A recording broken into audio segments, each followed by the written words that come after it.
Bonjour à tous.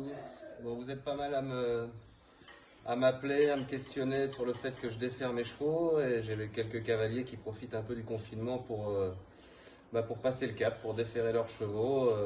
Voilà. Donc je sais qu'il y a beaucoup de détracteurs de cette méthode.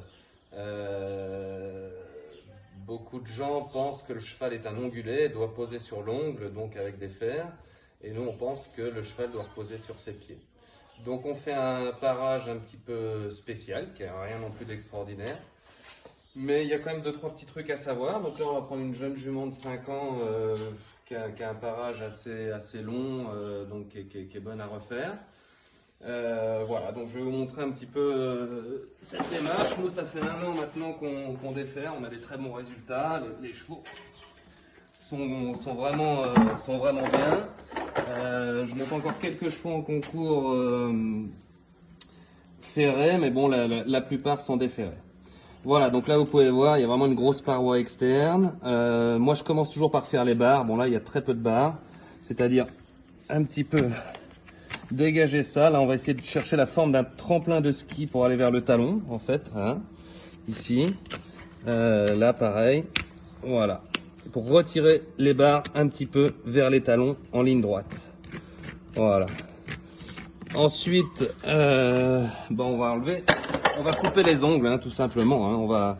On va enlever l'ongle du cheval. Alors bon, certains maréchaux vont faire des bons, hein, mais voilà. Donc on enlève tout ce qui est paroi externe, afin que le cheval puisse reposer sur son pied. Voilà. Je coupe l'ongle.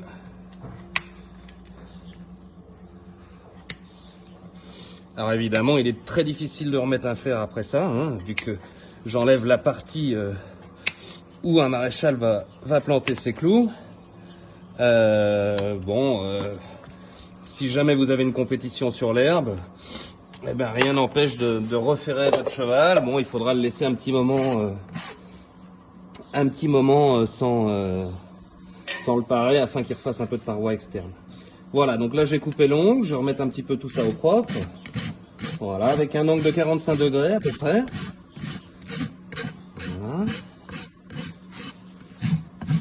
Bon, dans la gestuelle, je pense que certains vont voir que je suis pas maréchal, mais c'est pas grave, le résultat est là. Ce qui m'intéresse, c'est que les chevaux soient bien. Le bien-être du cheval est primordial. Et je dois dire que ça fait maintenant 1 an que je défère et j'ai des résultats incroyables.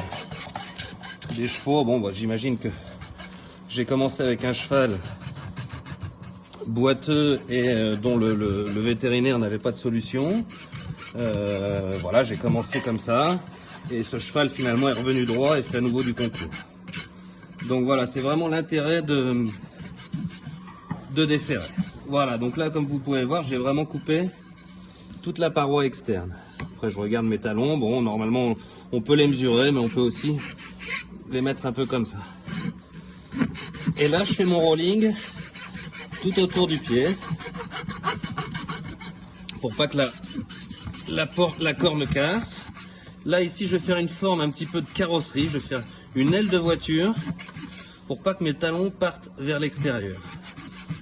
Voilà. Et là je reviens aussi un petit peu comme ça. Ici on est à peu près 30 degrés, mais bon elle les a déjà là, la jument. Voilà. Et là je mets un rolling tout autour, même d'ici, je pars d'ici, pour ne pas que les articulations soient bloquées. C'est-à-dire que latéralement, par rapport à un cheval ferré, le mien va avoir beaucoup plus de mouvement latéral et les articulations vont beaucoup moins souffrir.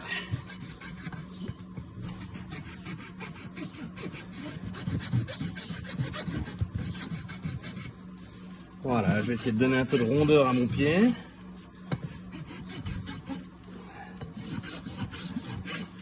Voilà. Là. Voilà. Voilà. Mes talons sont à peu près plats. Bon, ça après, quand je repose le pied de mon cheval, je vois que c'est pas tout à fait droit, je peux les redresser. Voilà, donc là j'ai toujours mes talons qui appuient et j'ai mon rolling tout autour du pied et mon cheval qui repose vraiment sur la sole. Alors certains chevaux au début peuvent vraiment être pas bien du tout.